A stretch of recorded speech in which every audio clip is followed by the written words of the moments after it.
Welcome to the late IHP show with your 5D mystic, talking about how easy it is to be yourself. That is, once you know Christ consciousness, forgiveness, always, not just sometimes, when you're ready. Until then, we have things to talk about. Enlightenment. Some people, they believe it's not possible to have the consistent enlightenment vibration.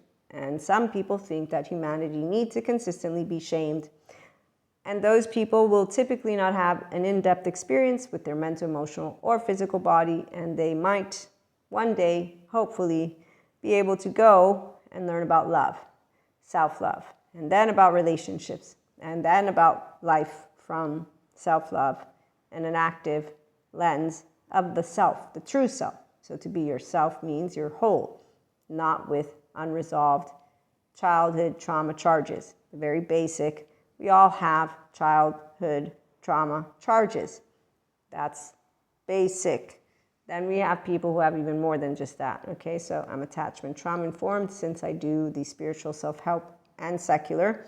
For some, it's woo-woo spiritual lady and pseudoscience. And for those who know that mindset is everything, they enjoy putting into practice their emotional and mental plane. So they don't have laundry and they love to be their self. So they know, wow, I want to learn here. They don't do, ew, I don't want to be myself. Okay, so that's one. Remember, Dharma, 5D. We do Dharma because we're consciousness. That's why I don't feel changed, because I didn't have the rupture from that which is the Holy Spirit, faith, love, life, all of it, Akash, everything. That's why the 3D, 4D, they don't like us, by the way. And they actually want to shame us by using God and Lucifer and demons, and they actively don't mesmerize the ones of us who are the actual human beings who know what the feminine energy is. Okay, so we're going to use different pieces of information because I bring spirituality and sciences in Maria's way. I'm a whole 3-year-old heart. No shame here. An inner child adult is what I call it because we're functional adults. So we love that human. Yes, it's not a resource. Not at all. A human being is a tremendous possibility. Thank you, Sadhguru. With the right nurturing, they will blossom into someone remarkable. That is correct. Yes, but first they need to own the self so they can be their self.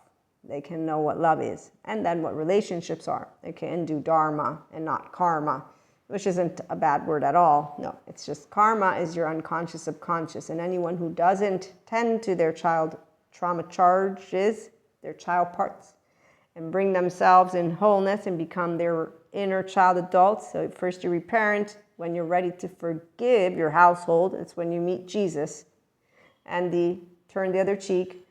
Blessed are those who believe without seeing. It's here that you feel the Holy Spirit. When you actively have confirmation, you'll know it. I know it. Then you'll know your first light body. Then you'll know your other light bodies. As you're a spiritually awakened human being, those of us who are spiritually awakened know that true spirituality is a life of meaning and connection beyond the solo self. You can only own your solo self if you can be yourself, which means the core self is not the 1 to 3-year-old with a broken button of shame, which then has a teenager who's in the fight response, who's trying to say we need to protect each other. So those people are called teenagers here because they're the adaptive and or maladaptive child pattern behavior, which is completely changeable. They're the ones who can choose to change because they don't have access to their full consciousness yet. They are leading with their unconscious, subconscious coming up as they do structural dissociation, cognitive dissonance. You just see them playing out their first 8 years of life out again, again, again. So their first 3 years, it's all implicit memory. And those who say, "Find it hard to believe," they have no idea that the first 3 years of life, it's all sensations, implicit. I mean, I'm not making it up. If they don't want to believe the sciences, people, what can we do? So those who do mindfulness and mind sight, they are here because they do know Christ consciousness and Dharma. So they don't do mantles. We don't have brothers or sisters out there all on this earthly plane and in our star plane that are energy vampires or dark auras. Nobody can put a spell on you and now you're mine. So the people who believe still in all of that good and evil with their mystics, and yes, they call us Luciferian because we're saying that this doesn't, no, they're wrong. They forgot that we are part of the same energetic cloth. Let me read you a couple quotes. And Sadhguru shares with us, First, Dharma. Dharma is not a teaching, philosophy, or belief system. It is based on clarity of vision about life here and hereafter, which you gain when you have a physiological state of compassion, because your insula lights up, your amygdala, which is alerted up something or someone needs my attention. I'm a human being. I live true spirituality, life of meaning and connection. I'm responding because I'm not in my survival mode brain. That's important. Anyone who says nothing lasts forever, love doesn't exist, or basically they just bullshit themselves, because then you find them in codependent, toxic, low self-esteem, indirect communicating, stromboli relationships. Yeah. So love does exist. It does last forever. It's called people who can shake a hand like a pot shop. They mean it, and that's a conscious lover. Polyamory or monoamory, they don't take it back, which is why our oversoul doesn't diminish. It expands. And why we don't insult our brothers and sisters with this whole energy vampire dark aura stuff. As a 5D mystic in the Enlightenment Soul Age group, I can share with you, every time I've had anyone in my energy sphere and or they've done any type of weird shit, yeah. There's this human being who I got to see pseudo-aliveness from. I learned about it from my course, and then I saw it live. No, I saw it live, then I learned about pseudo-aliveness in my course, and how people who still need trauma therapy, they do this thing. And it's a look, but it's not only the look, because the body is in a dorsal vagal or something like that, but it's basically they're not in social engagement. They're here, but they're not here. It's like an out-of-body experience. And since I am a somatic empath, meaning I'm a clear slate, I'm in my prefrontal cortex when I'm engaging with you, because I don't have any of those trauma charges, because I got to say, oh, look, I have emotions, Maria. They're not irrefutable facts. Oh, look, I have thoughts, Maria. That's how it works. The life within you is not there to serve your body, mind, or emotion. The body, mind, and emotion are there to serve life. Life means use your human name, just that simplifies. Use the self. I own my core self, my narrative, relational, and my actual self, the sense of self. I know who I am, which is why I say I don't change. There's a door to any of my lovers. And when one of them was breaking up with me, they said, I thought you would change. This was after 4 years. I said, what? But you know me. Yeah, no, I know, but I don't remember how it actually went. I just found it humorous, because I'm like, you know me. You actively know me. So it was funny. A love affair need not be with any particular person. You could have a great love affair with life itself. When you know how to be yourself, that's why. You don't take it personally. I didn't take it personally. I didn't say, oh, Maria, you need to change now. And when I did get to encounter my twin flames as we moved along our journeys, I did get to revisit that aspect of change. And I'm like, no, that soulmates are peachy, because the ones that were okay, they were different. The future ones, actively, they're beautiful. And I'm beautiful too. See, I got to keep my tail in these cases. So you get to see people being their self. So when somebody says, you be you and I be me, they don't say change you and change me. They're actively welcoming their own feminine home. That's called I love myself first, and I don't go date people who treat me like shit. That's the hope, of course, for all people. And then again, some people think that drama is actually, no, they don't think. Imagine a person who trusts kind people less. Imagine a person who treats partners as battlefield partners. They're not partners. They want to actively get into fights. When it's calm, they want to fight. Let's see, what else was it? Imagine a person having the all or nothing, black and white split thinking. And that's with the abandonment and rejection childhood wounds, so they're not healed. So imagine all of that, those movies, people when they think suffering needs it. No, it doesn't. That's actively all people who could use Patrick Teahan, who tells them, you don't have to forgive your home for the childhood trauma you got. You don't have to do any of that. Just come here willfully to heal. It would be cool. And so saying, I don't believe in any of this trauma. It's so exaggerated. So as he points out, we have a lot of cowards out there that don't want to save that child that saved them, because your embodied brain actively saves you. And then you got talked to a certain way, and then your lens got distorted, and you want to project it upon humanity and say that they should all be shamed.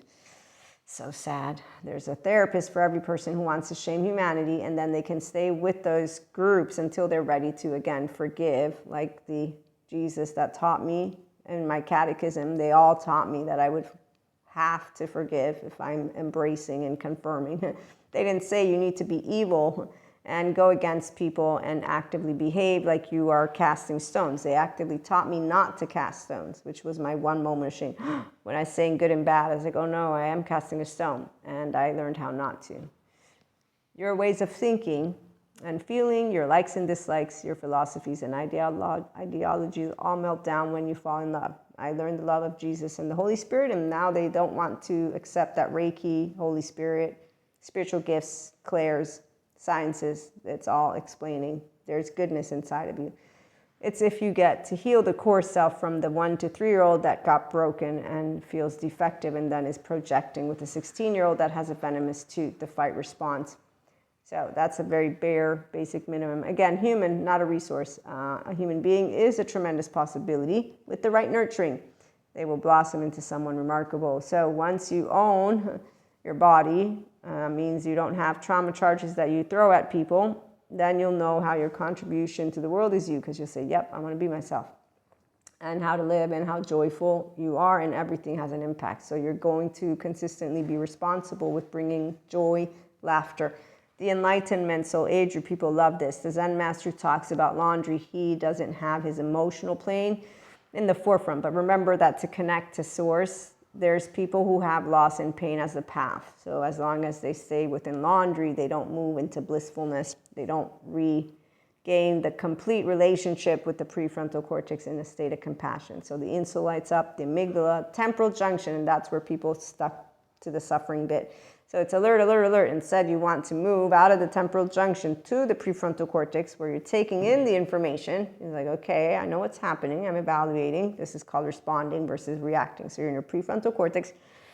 Is there anything I can do? You've calibrated already into your social engagement system. No, actually, I can't, because this is that avoidant who said, because humans suck and they're all fucked up, I'm not going to keep doing mindfulness meditation or journaling or any of my therapy stuff because it's too much money, and going to stay this way because people are fucked up. So that's how people become.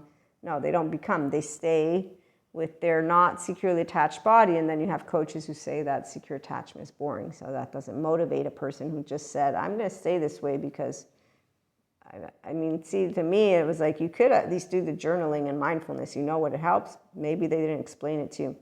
So with that being said, again, if people are not ready to forgive at all, that means they can, though, be with the group that is willing to heal. Then they get to have the pain, explore their emotional body, reconnect with it in the time. It's not a quick thing. Please, there's a process to it. I'm not kidding. And then grief. The grief comes whenever you're ready because you actively realize, shit, I was unkind. My self-lens was distorted. I had shame.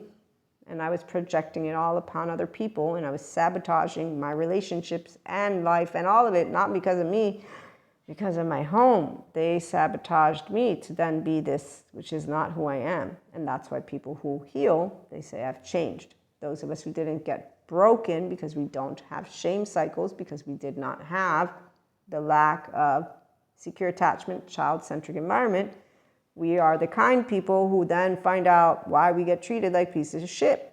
And we're like, okay, I'm going to keep treating people with kindness. Thanks, Jesus, for keeping me on track with the forgiving, because now I totally get it. Thank you, God, for teaching me about being humbled. I totally know what it means, God, that you made me just the way I'm supposed to be made, and that I should not desire to be anyone else except for myself. That's how literal a child will take it when they know kindness, by the way. And then they say, why would I treat you unkindly? If I did that, that would make me a hypocrite. I'm treating you kindly. I want to be treated kindly. I treat you unkindly. I should not speak. Treat me kindly. Do you see what I'm saying? So inconsistencies are quite clear to the ear. That hears what it means to be humble, treat people the way you want to be treated, and not to desire to be anyone else or to have anything. So jealousy is a low self-esteem emotion. It's healable with the therapist, and then you can come and continue with mindfulness and mindset and have a happy life. People that finish therapy, they say, I want to do it, Maria. I want life now.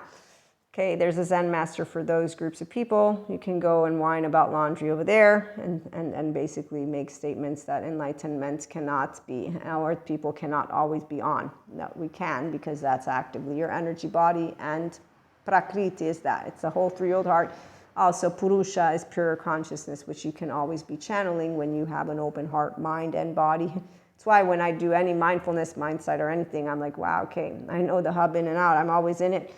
Even when I'm in my panic attacks, I'm in it. But my body definitely doesn't enjoy that. Oh, and this is because going with the flow, the neuroscientists explain why enlightenment is not supernatural. It's very nice to be blissful. It's not wine, Sadhguru, not wine at all. So selflessness, timelessness, effortlessness is where your body's like, what happened? Where's myself? I'm not here. That's why it gets a little shaky. And then richness. And so I know all about these moments. The grief, after grief, as Patrick Tian points out, there's justice and empowerment. And then maybe, if you want, you forgive. Okay, so that's for people who are not ready to be with Jesus. It's, again, not a competition. I totally do not expect any human being to be kind, forgiving, compassionate. But I love being with those people. And that's because we get to heal trauma one person at a time, one relationship at a time, because people who do love, who do want to live life, who want to be their self, who enjoy enlightenment, and they enjoy mystics and sciences and spirituality, and they know it's not a competition, and we need to really stop blaming demons and Lucifer. There's a neuroscientist who explains the fear receptor in the brain and what happens. And I'm a mystic. I do know about dimensions and traveling them. I'm not confused for a reason. I'm grounded in my body. So I do know what Sadhguru said. The minute I got clairs, I knew, one, it's my human makeup. In fact, if you overflow with humanity, divinity descends. Thank you, Sadhguru. But we don't have to use that necessarily. We just can use, come on in, Dr. Daniel Siegel. When you are your whole self, yourself is a verb. Raise your hand. Here's Maria with her 0-1-year-old, attached, panicky, 3 to 7, shame, submissive. Freeze of all ages, which is probably part of why the panic attacks, besides my energy body expanding and light body and rainbow body and all of that, that is actively happens. And your Kundalini awakening does take place with your twin flame, yes. And twin flames, they contribute to your clairs, all of them. And your oversoul and soulmates, FYI. So that's completely true. You don't lose people, though. The only ones who lose people are the ones who have a group with an Elsa mantle because they want to be special. So they actively take on an identity, then they have a group and they yell or sing Kumbaya together. Everything in existence is the same energy manifesting itself in a million different ways. Now, if we really want to get picky with it, we could say that the stars and the gases and use that chart, the one with chemistry. I'm not good in it, but that one, that gives us all the elements. Yes, that effectively is what we could use, and like with our biochemistry. And here's Sadhguru again, the spiritual process is not a career, it is a way of life. Yes, so you live a life of meaning and connection beyond the solo self. So whenever somebody's telling you there's still demons coming out of the earth, that's that 4D collective human being. And in fact, they don't love all people. They actively create groups and say, oh, those people, we don't like them because they're not doing things our way. It's cool. Thanks. See you later. If you think you can half-heartedly love someone, there is no love. It is either 100% or 0. We unconditionally love all the time because we're one big ball of energy, see? And I learned about brothers and sisters from God and from Jesus, so nothing changed. I actively expanded consciousness, so hopefully you can understand.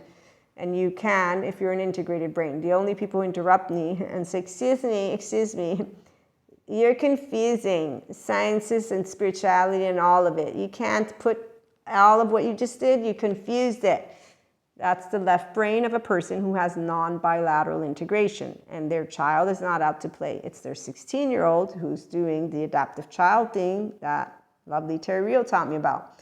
Self-bridled expression. They think they're right and I'm wrong. And they're going to make it all about their little breadcrumb trails that I'm going to say, okay, let me hear what your proof is, because you got proof for me.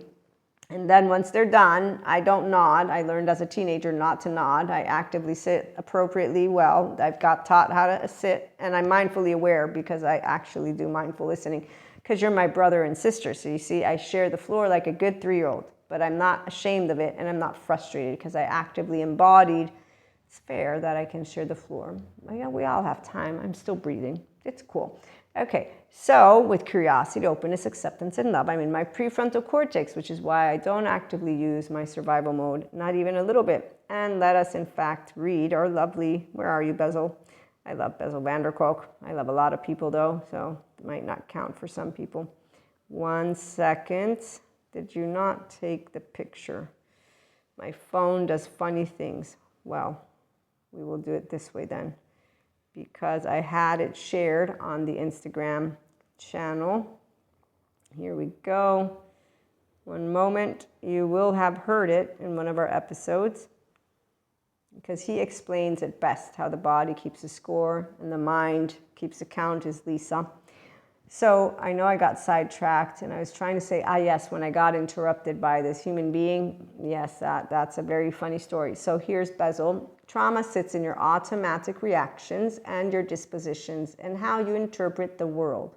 So in order to really rewire those automatic perceptions, you need to have deep experiences that for your survival brain contradicts how you are now disposed to think. Okay, and with that being said, let me go back to what I was sharing. And so the part about, yes, confusing. This human being actively thought I was confusing things because, well, that's the part. They're mystic too. So they showed me their tattoos. The left mode doesn't like when you put all the things together. It's your right mode that allows mathematics and linguistics to sit there and to basically just sit in a pool. And I'm a 3-year-old, so see, I have fun with it, which is why the left brainers can say, your brain is falling out of your ass. And you say, no, but it's okay. I have actively an analogical brain, and I don't use the digital to separate things. I actively use it to be smart. I'm a mentally and emotionally smart person who knows intelligence and pure consciousness, and I'm integrated while you're interrupting me with your survival brain. So again, as I said, for your survival brain. So person who wants to use safety behavior is going to be clear. So as I get interrupted, I already know that a person who tells me you're confusing things, you're correcting me, and I'm not confusing them, and you think you know what you're talking about more than I am, and you're going to want to prove you're right. So as Terry Real points out, they don't come in, the adaptive child or maladaptive, to have a conversation with curiosity. They're not in their prefrontal cortex. They're already actively in their safety behavior, and they're actively with the left mode, and their right mode is not on point with an inner child adult. No, it's a teenager. You see, the teenager is not an inner child adult / functional adult.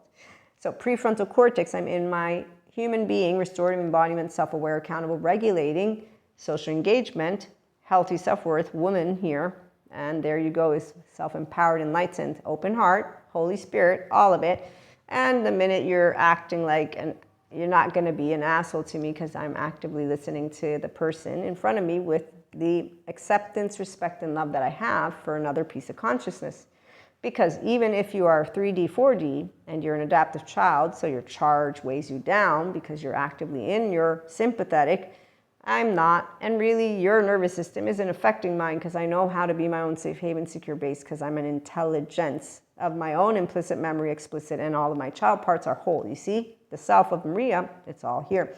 And it's not only my higher self. It's actively complete. Because I'm a channeler and I am a mystic. This is the part. Woo-woo is because I respect sciences, not because I don't know what I am actively channeling. And I don't have to make it too distinct because the 5D collective actively knows it's us being in our human being body. And there's not a special gift.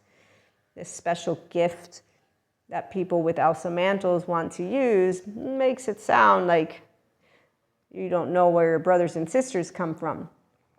So that divide that people do, it's unnecessary. We have attachment and trauma researchers and good therapists that inform us of when a person has non-bilateral integration. They're not bilaterally integrated. They are officially half a brain. So as I'm getting interrupted, I automatically know the person's trying to correct me, but I am not confusing things. So I actively engage in a social moment and say, no, I'm not confusing them. See what I do. And I explain myself. And the human being now, number 2, no, because you see, I'm a mystic too. So now you're actively making yourself comparable to me. I didn't say you don't have to be you. I told you, I responded to what you had told me, but you are not satisfied, adaptive child. So you interrupt me again, basically saying, no, I know what I'm talking about, you don't. Which means you're not respecting a differentiated self-human being, which is fine, because respect, really, it's not about respect. The minute you're in your survival brain, I know I have a person who's in the yellow or red. So I'm not talking to a human being here. I don't have an adult in the forefront. I have an adaptive child who's a teenager who thinks they're going to prove to me everything. Oh, I went to college and I like information because I have fun with it. So I got used to dealing with egos. The left mode, I called it the ego at this point, and the right is where yourself can come, and then they can be a pair. Mine are. So actively, so it's strike two, quote unquote. Okay. And they say, oh, cool, you're mystic, Reiki practitioner as well. Okay. So let me tell you again. And then they go on, and now I'm getting shown Buddha and physics, quantum physics. I say, okay, I know that they will not cease.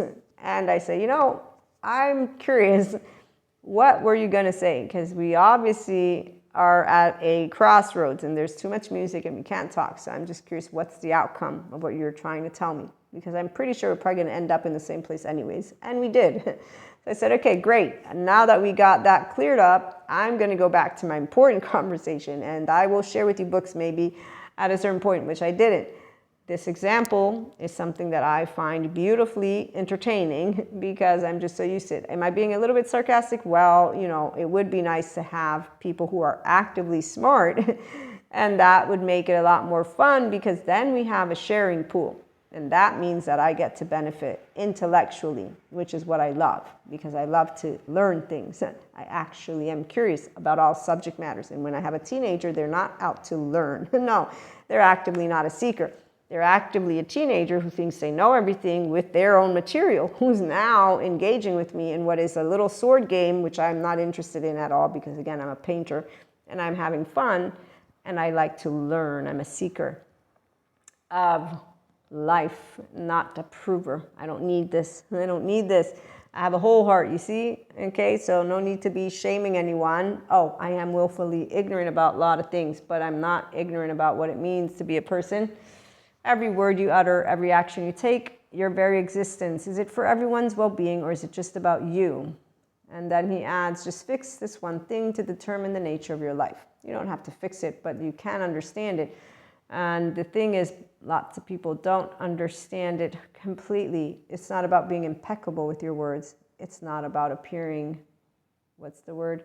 respectful either. No, I actively have a human being who thinks that they think they taught me common courtesy, while they are a porous, boundaryless human being male who actively engaged in interacting with me in an evening where again I was humored because I'm so used to having Cuscos around that it just became humorous as I got older, because again I'm curious and I know that I can't come up with what you're thinking, so my brain actively engages with people with wow, the person caught me off guard in a way of, oh shit, how to handle this one. And that's it, I took laughs with it. So the external doesn't see the same way when they don't know forgiveness for all, without saying the word, by the way, which says, again, we don't forgive all. We all can make mistakes. Nobody owes anyone anything. That's the other thing about love. It's easy, it's free, it's unconditional.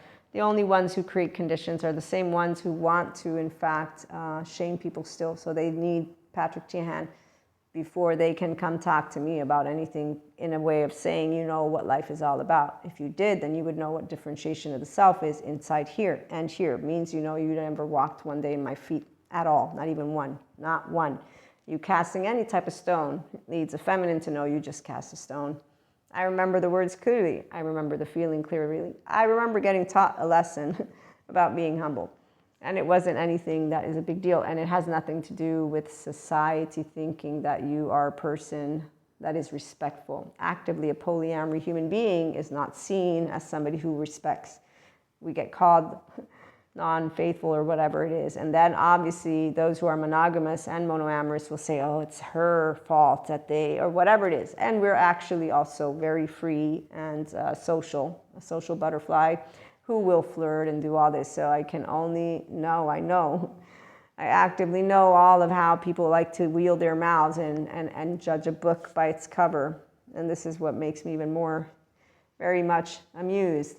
Because the minute that I'm watching a person act like they think they know everything, I'm watching what is arrogance, which means there's low self-esteem, which means it's a human being who's looking for this from society. I'm not looking for it from society because I actively look at society and I know that there are so many areas that society has yet to bring to balance. So I don't fear inadequacy. I don't fear inadequacy for anyone who dehumanizes and who wants to shame another human being. It doesn't matter how many times I try to share this. Every human being begins their life as a 1-year-old. And if you have the capacity actively to cast a stone on that human being and to not believe sciences that actually shows and has proof, this is why today I can say being yourself for those of us who know Jesus and God for real. It's not hard, but we didn't lose our innocence because we didn't lose the faith in humanity, kindness, and goodness. Anytime anyone wants to say humanity is not good, well, they're not perfect. I'm not good or bad, are you? And so, again, there's each one of us has that which you hold on to dearly because it's part of what your voice is going to share. Mine is be yourself. There's no shame. You're not defective. If you do treat someone unkindly, there's a reason. You address it and then you don't repeat it. It's called repenting for one's sins. It's called being able to learn and walk a walk and talk a talk like Jesus taught. See, this is why to me it's so linear. My world religions course with my professor, we were in class and he shares about Christianity. And he says there's only 2 things to be a Christian. Everybody wants to debate this. I'm like, you know what? Go and take it up with my teacher. But I did catechism and I remember that the basics are this. It's not any of that other stuff. So it's sad to say and to see the divide, but it's actually something that our human species, I think Dr. Daniel Siegel was saying like 50 million and plus years where we have in and out group. So a 14-month-old, the studies, I don't know the sample, but a 14-month-old will actively play nice with the teddy bear that likes the same cereal the 14-month-old likes. They will not want to play, and they will also treat with hostility the teddy bear that likes the cereal they don't like.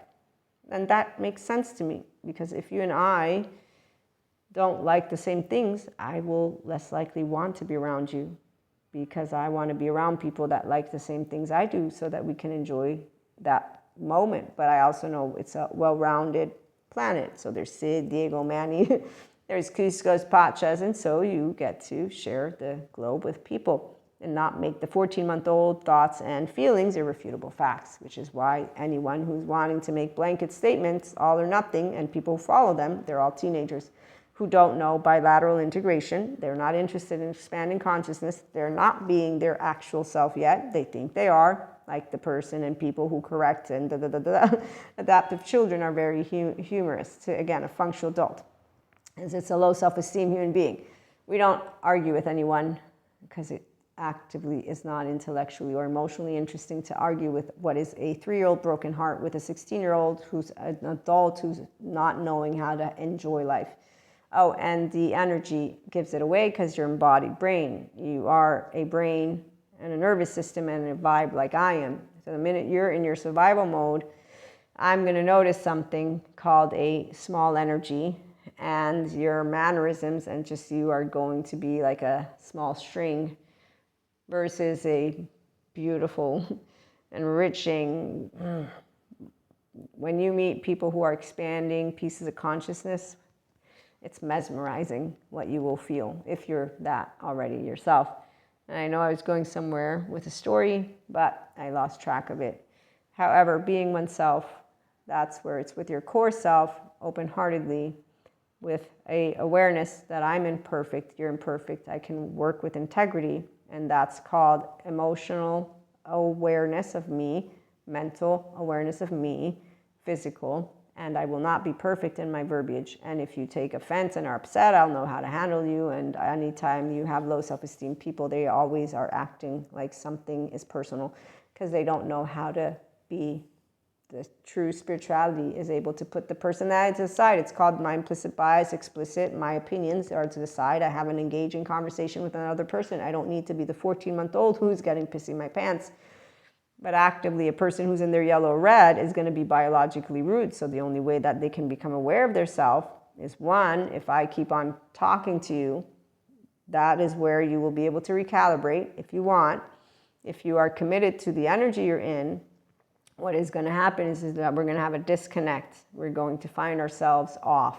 But if I'm not taking what you're doing in any way, shape, or form as offensive, because I'm emotionally mature, I will be able to stand in the same space, that silence and that moment. It will make things not necessarily awkward, but we will be able to know, okay, let's disengage from interacting right now because we're on a different page, and we will go and part ways and nothing gets out of hand.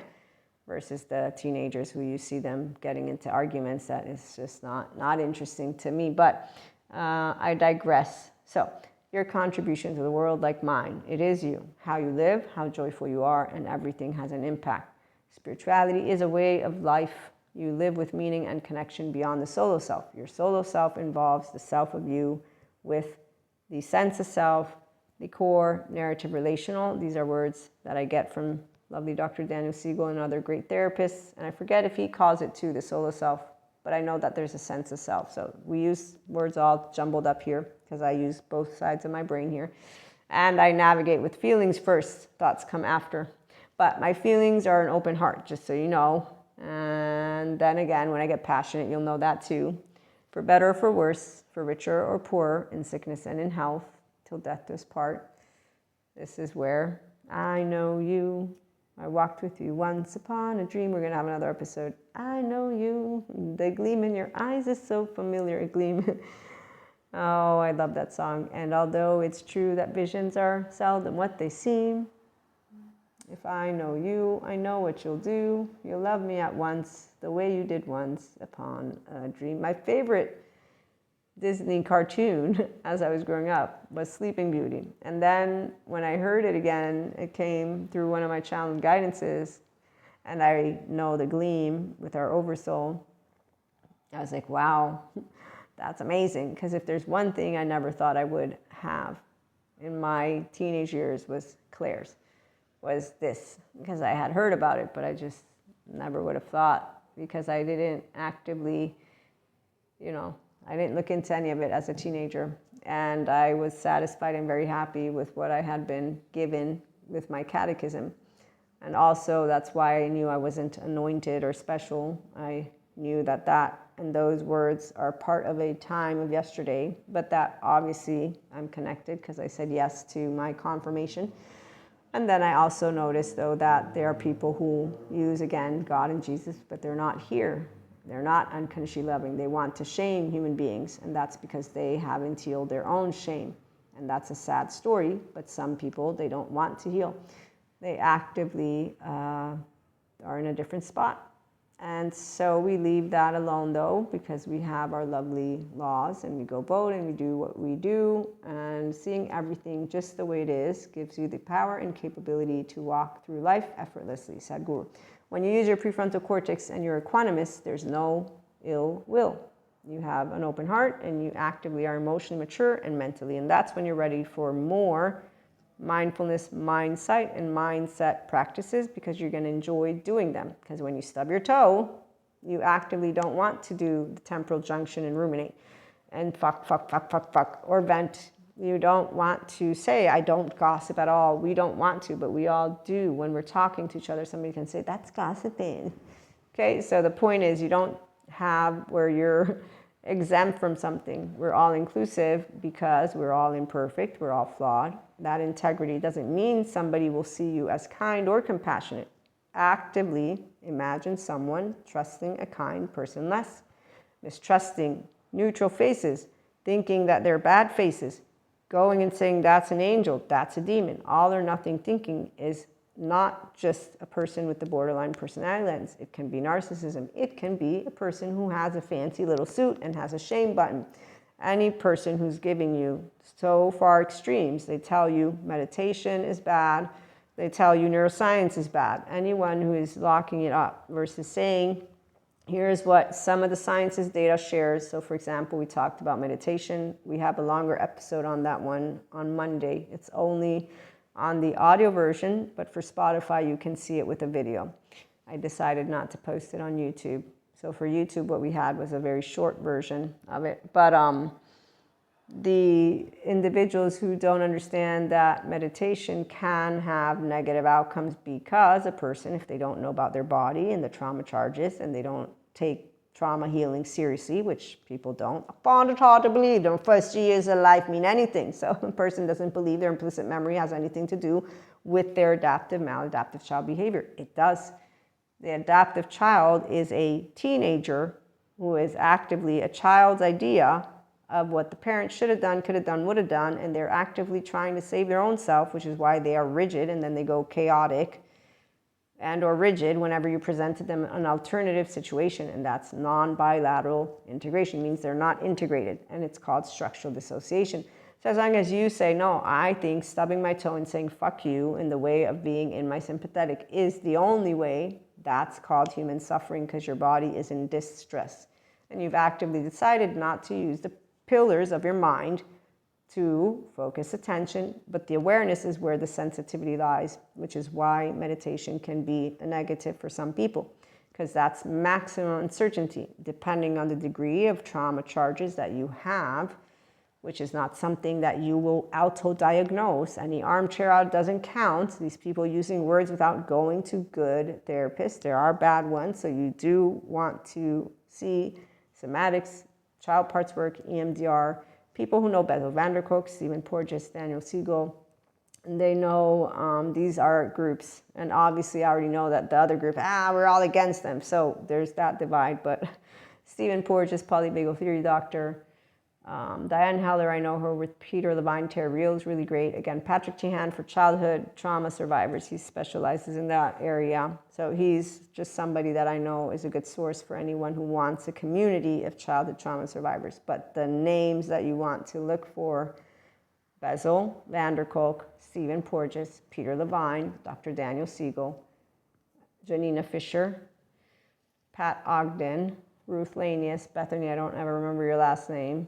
And NICABM is actually a really great course, or really great place where you can get courses and great experts. So that one's really great.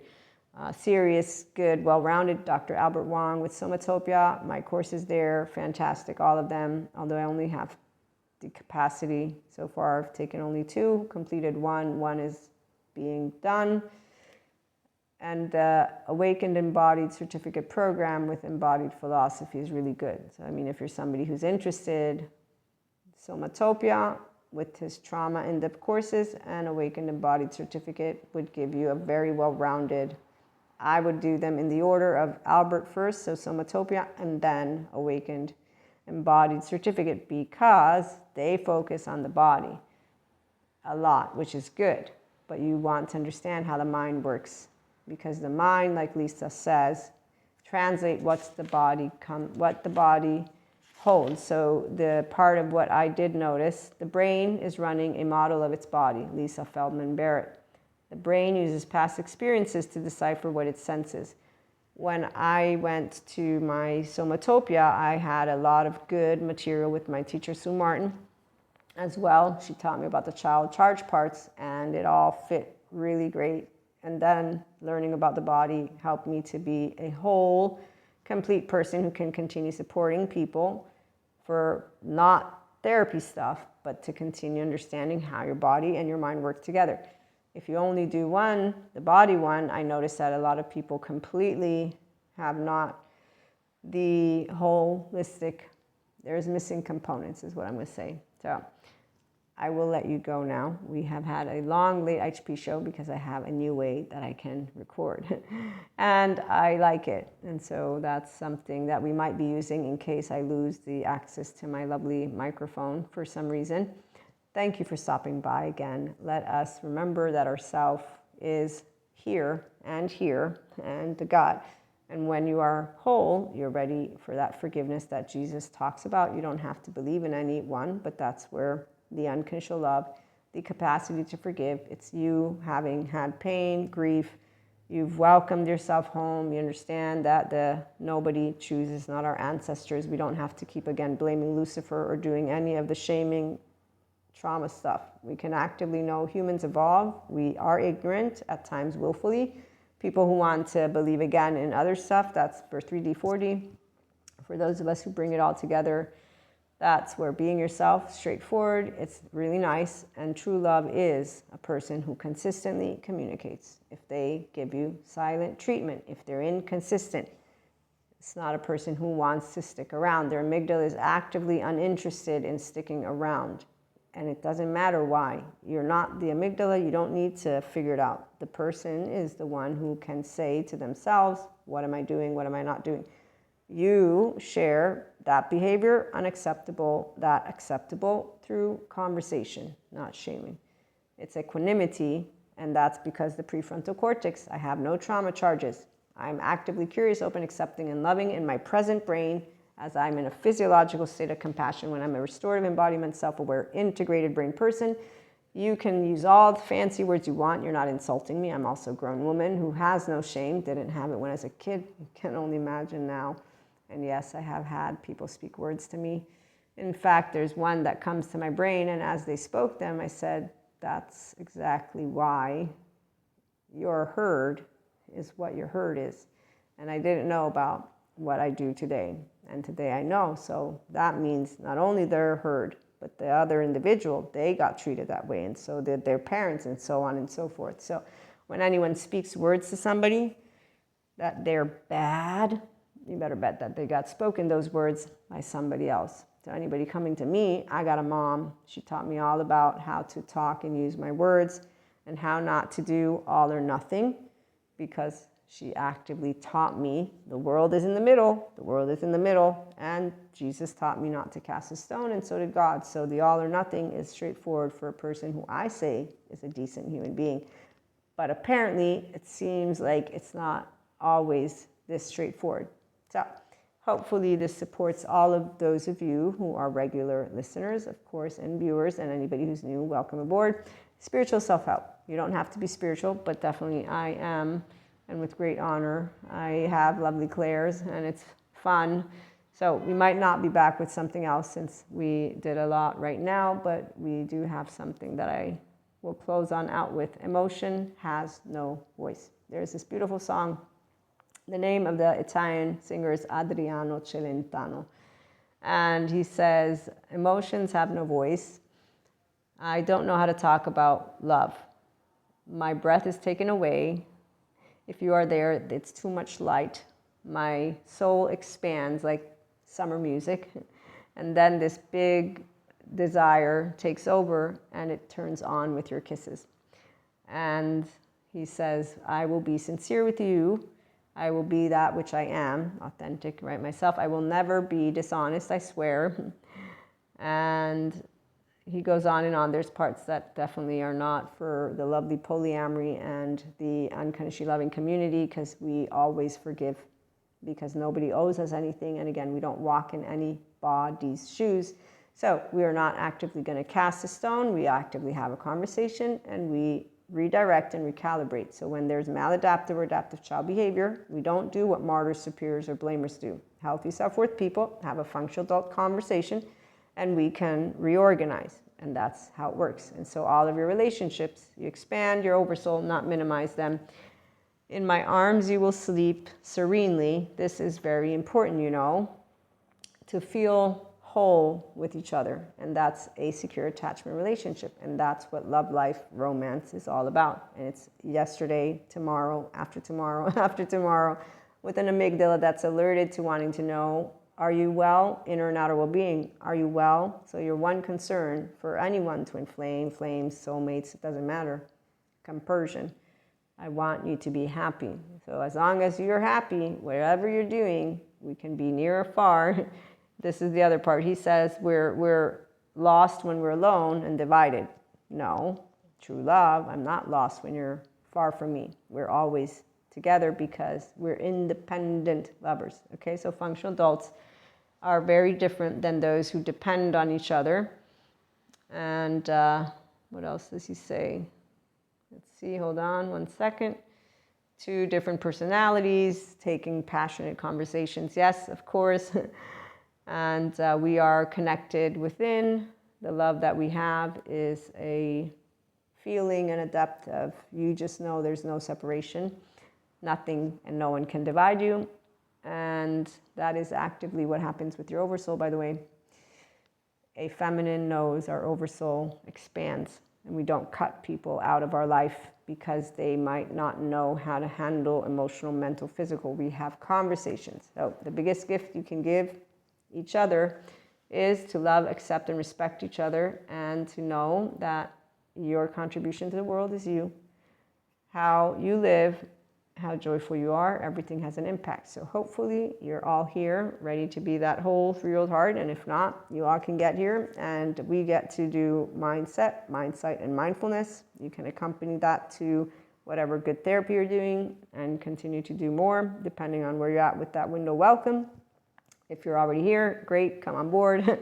You get to expand easily because you're good with maximum uncertainty. So we deal with uncertainty, unexpected, unwanted from within, while going with the flow, open-heartedly, and live that true spirituality life. And we don't have to use any words. You don't have to believe in anything, because energy is actively 5D mystic in the Enlightenment Soul Age group. It's the energetic imprint. It's a feeling.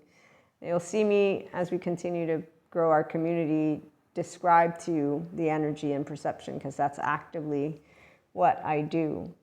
If you have watched ever, and I don't prefer it, I don't like it as a movie, but I watched it once, City of Angels.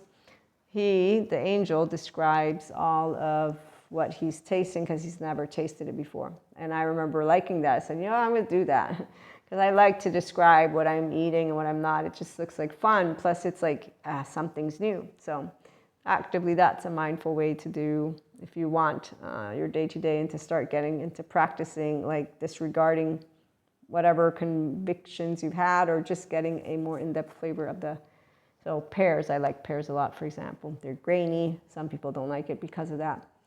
Okay, thank you for stopping by. I'm going to go now. Like, share, and subscribe. And if you know anybody who does enjoy these types of pieces of content, voices, conversations, and also practices, let them know about IHP.